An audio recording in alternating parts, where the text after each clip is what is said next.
Hello children. Today we are going to do The 100 Dresses Part 2. The story begins with Miss Messon receiving a letter from Wanda's father. Wanda's father had informed Miss Messon that Wanda would not come to the school anymore. They were moving to a big city where nobody would ask Wanda about her funny name. The entire class felt bad about Wanda. But Maddie, she was very upset.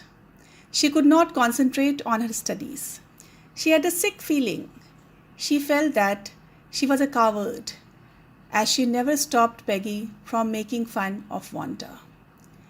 She wanted to meet Wanda and say that she had not meant to hurt her feelings. She made up her mind to go to her house and tell her that she had won the contest and her 100 dresses were beautiful. When the school was dismissed, Peggy and Maddie went to Boggins Heights. Maddie just hoped that they could be able to find Wanda. She wanted to tell her that they were sorry they had picked on her. She was a wonderful girl and she would request her not to move away and everybody would be nice. But to their dismay, when they reached the Boggins Heights, they found that the family had already gone. That night, Maddie could not sleep. She just thought about Wanda and her faded blue dress and the glowing pictures that she had drawn.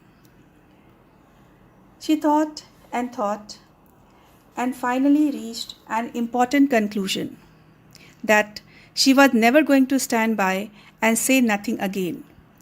If she ever heard anybody picking up on someone because they were funny looking or because they had strange names, she would speak up, even if it meant losing Peggy's friendship.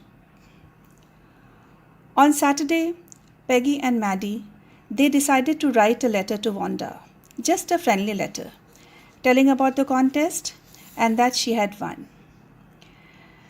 They also meant to say that they were sorry, but just ended up with a friendly letter.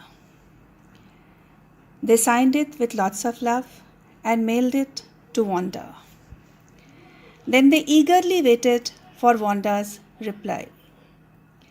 Days passed by, but there was no answer.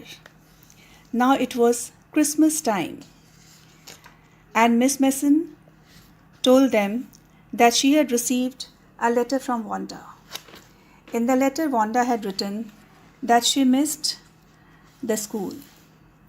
She had also requested that the drawing of the green dress with the red trimming should be given to Peggy, and Maddie could have the blue one. The two girls accepted their gifts happily and returned home. But Maddie was still sad. She knew that now she would never be able to see the Polish girl again and make amends for what they had done. She gazed for a long time at the drawing made by Wanda. Then suddenly she realized that the face of the girl in the drawing, it looked like her own mouth. It looked like her own self. Excitedly, she ran over to Peggy's house and told Peggy to show the drawing that she had received. She looked at it and told Peggy, "Look, she drew you. That's you." Now, children, both the girls had realized that although they had been mean to Wanda, they made fun of her, they bullied her, but she always liked them. She forgave them for what they had done. That's why she had drawn their faces in her drawings. She had made them understand the lesson of forgiveness. Children, here ends The 100 Dresses Part 2. I hope you liked the story. Thank you and have a nice day.